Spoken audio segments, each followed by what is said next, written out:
दिल्ली में एक बार फिर से उफान पर यमुना नदी आई थी, लेकिन खतरे के निशान से नीचे अब जलस्तर आ चुका है। सुबह 7 बजे 205.22 मीटर पर यमुना का जलस्तर दर्ज किया गया है। सुबह 6 बजे यमुना का जलस्तर 205.35 मीटर पर था और खतरे के निशान से नीचे अब यमुना का जलस्तर आ चुका है। बता दें कि एक बार फिर से यमुना का जो जलस्तर है वो खतरे के निशान से ऊपर चला गया था। यमुना एक बार फिर से खतरे के निशान से ऊपर बह रही थी, लेकिन अब सुबह ताजा अपडेट के अनुसार यमुना का जलस्तर खतरे के निशान से ऊपर नीचे आ चुका है, खतरे के निशान से, जिसके चलते जो आसपास के इलाकों में चिंता थी वो अब कुछ खत्म हो गई है। क्योंकि देखिए, जब भी यमुना अपना रौद्र रूप दिखाती है, खतरे के निशान से ऊपर बहती है, तो ऐसे में जो आसपास के निचले इलाकों में लोग रहते हैं, अपना बसेरा जमाए हुए होते हैं, उनके लिए काफ़ी मुसीबतें वहाँ पर खड़ी हो जाती हैं। उनको इधर से उधर घूमना पड़ता है और अपना जीवन व्यापन करने के लिए कहीं कहीं पर जाकर उन्हें रहना पड़ता है, ठिकाना अपना देखना पड़ता है, बदलना पड़ता है, जिसके चलते ऐसे लोगों की जो मुसीबतें हैं वो काफ़ी बढ़ जाती है जब यमुना अपने रौद्र रूप पर आती है और खतरे के निशान से ऊपर बहने लगती है।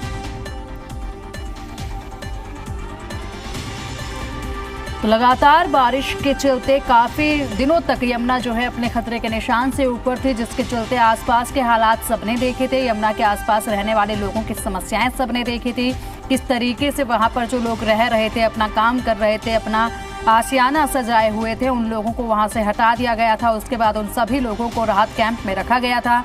वहां पर भी अनेकों समस्याओं का उन्होंने सामना किया था। उसके बाद अब हालात वहां पर सामान्य हुए थे और यमुना के आसपास के जो हालात हैं वो सामान्य होने के बाद सभी ने अपने घर पर वापसी की थी और जो उनके घर पानी की वजह से उजड़ चुके थे, अपने आशियानों को एक बार फिर से सजाया गया था। लेकिन एक बार फिर यमुना खतरे के निशान से ऊपर बही तो हर किसी के माथे पर चिंता की लकीरें भी नजर आई। इतनी मुश्किल से अपना आशियाना आसपास के लोगों ने दोबारा से संजोया और उसके बाद एक बार फिर यमुना ने अपना रौद्र रूप दिखाया। लेकिन गनीमत ये है कि यमुना का जो अब खतरे के निशान से नीचे जल स्तर पहुंच चुका है, जिसकी वजह से अब चिंता थोड़ी कम हुई है। हालांकि आने वाले समय में यमुना का जल स्तर जो है वो सामान्य ही बने रहने की पूरी उम्मीद जताई जा रही है। बरसात के दिनों में अक्सर देखने को मिलता है जब यमुना का जल स्तर अपने खतरे के निशान से ऊपर बहने लगता है। यमुना का जो खतरे का निशान है वो 205.35 है और उसके बाद अगर इससे ऊपर यमुना जो है वो बहने लगती है तो वो खतरा माना जाता है,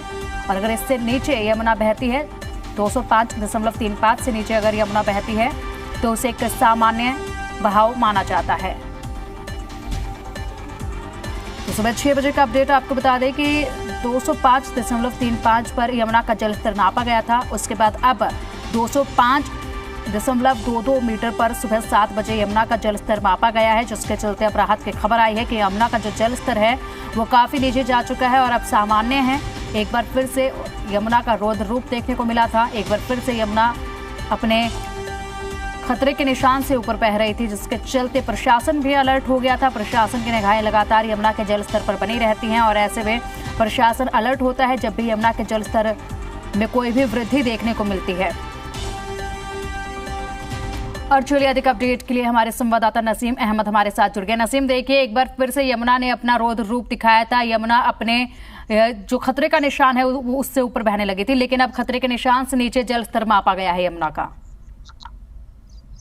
तो देखिए, आपको बता दें, बीते दिन जब यमुना आई थी तो यमुना आने के बाद में लोगों का भारी नुकसान तो देखने को ही मिला है था, लेकिन लोगों की चिंताएं बढ़ गई थी। लेकिन जिस तरीके से यमुना नदी का जलस्तर ओवरफ्लो हो रहा है तो उससे कहीं ना कहीं फिर से जो लोगों की चिंताएं हैं वो बढ़ती हुई नजर इसलिए आ रही हैं क्योंकि लगातार जो पहाड़ी इलाका है उसमें बरसात हो रही है और बरसात के चलते यमुना का जलस्तर ओवरफ्लो हो रहा है। हालांकि हथनीकुंड बैराज से जो पानी छोड़ा जा रहा है उसको लेकर अभी कोई पुष्टि नहीं की जा रही, लेकिन यमुना नदी में यदि कहीं से पानी आता है तो मात्र एक ऑप्शन जो है वो हथनीकुंड बैराज ही है। और लगातार अगर बात की जाए सरकारी आंकड़ों की तो सरकारी आंकड़ों में यदि हथनीकुंड बैराज से 1 लाख क्यूसेक मतलब हाईएस्ट क्यूसेक पानी छोड़ा जाता है तो उसकी काउंटिंग हथनीकुंड बैराज और दिल्ली के वजीराबाद पुल पे भी की जाती है। लेकिन 30,000, 40,000, 50,000 लगातार 8 घंटे इस तरीके से पानी छोड़ा जा रहा है। अगर कल 1 बजे से रात 10 बजे तक की ही बात करूं तो करीब 7 लाख क्यूसेक पानी छोड़ा गया है, जो कि 10,000, 30,000, 20,000, 40,000 समथिंग अलग अलग रेटों में अलग अलग क्यूसेक पानी छोड़ा गया है, जिसकी वजह से अब जो यमुना का जलस्तर है वो ओवरफ्लो होता हुआ नजर आ रहा है और लोगों की चिंताएं बढ़ रही है। अब देखने वाली बात ये भी होगी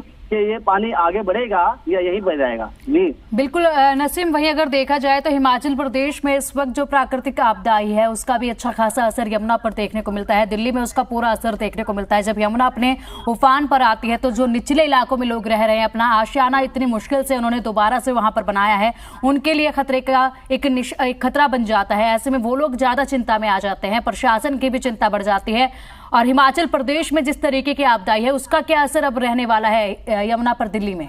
जी देखिए, जिस तरीके से हिमाचल प्रदेश में आपदा आई है, भारी नुकसान तो वहाँ देखने को ही मिल रहा है और कहीं ना कहीं जल जमाव वहां से होता हुआ अब यमुना नदी तक, ये दिल्ली तक प्रभावित कर रहा है। लेकिन अब जो निचले इलाकों में रहने वाले लोग हैं, जो रिहायशी इलाकों में रहने वाले लोग हैं, उनकी चिंताएं इसलिए बढ़ रही हैं क्योंकि ज्यादातर जो खादा इलाके में खेती की जाती थी वो फसलें पिछले बार जब बाढ़ आई थी तो उसमें बर्बाद हो चुकी थी। लेकिन जैसे जैसे अपनी जिंदगी की पटरी पर लाने को जो किसान थे वो खेतों में पहुंचे और खेतों को फिर से फैलाना शुरू किया और उनमें फिर से फसलें लगानी शुरू कर दी। यदि अब जल स्तर ओवरफ्लो होता है तो किसानों की दोहरी मार पड़ती है और वहीं जो निचले रिहायशी इलाकों में रह रहे थे वो वापस अब जैसे जैसे करके अपने घर का इंतजाम किया है, अपने घरों को फिर से बनाया है और उन घरों में रह रहे हैं। और अब फिर से जल स्तर ओवरफ्लो होता है तो उन्हें फिर से राहत शिविर कैंप में ले जाने के लिए काफी बड़ा नुकसान। ठीक है नसीम, शुक्रिया आपका इन तमाम जानकारियों के लिए।